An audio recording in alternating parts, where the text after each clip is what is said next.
नमस्कार दोस्तों।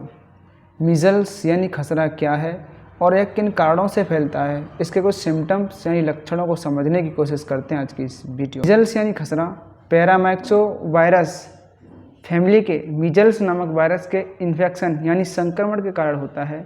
यह वायरस स्मॉल परजीवी रोगाणु होते हैं। इस वायरस में संक्रमित होने के पश्चात बॉडी में मौजूद सेल्स पर आक्रमण शुरू कर देते हैं और वायरस अपनी लाइफ साइकिल को पूरा करने के लिए कुछ सेलुलर घटकों का यूज़ करते हैं। यह वायरस सबसे पहले रेस्पिरेटरी सिस्टम यानी श्वसन तंत्र को संक्रमित करता है और रक्त प्रवाह यानी ब्लड फ्लो के माध्यम से बॉडी के अन्य पार्ट में चला जाता है। त्वचा पर लाल चकत्ते खसरे का संकेत हैं। ये दाने त्वचा पर 7 दिनों तक रह सकते हैं और आमतौर पर वायरस के संपर्क में आने से 14 दिनों के भीतर दिखाई देते हैं। ये दाने सबसे पहले सिर पर विकसित होते हैं और धीरे धीरे बॉडी के अन्य पार्ट में फैलते हैं।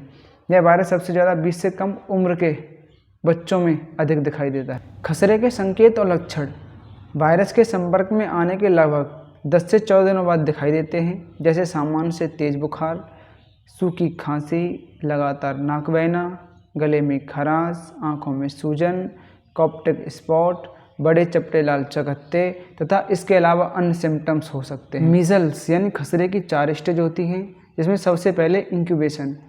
इसे खसरे का पहला चरण या पहली स्टेज माना जाता है। इस स्टेज में व्यक्ति वायरस के संपर्क में आ जाता है और खसरे के लक्षण शुरू होने से 10 से 14 दिन पहले का होता है। नंबर सेकंड फेज है प्रोड्रोमल।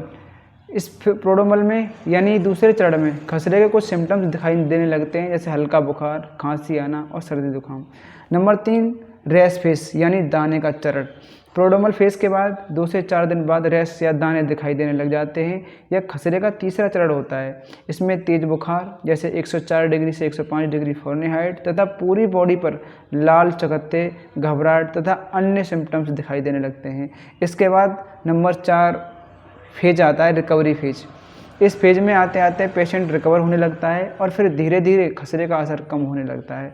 जब यह फेज आता है तब बुखार या अन्य लक्षण कम हो जाते हैं और धीरे धीरे दाने भी कम होना शुरू हो जाते हैं।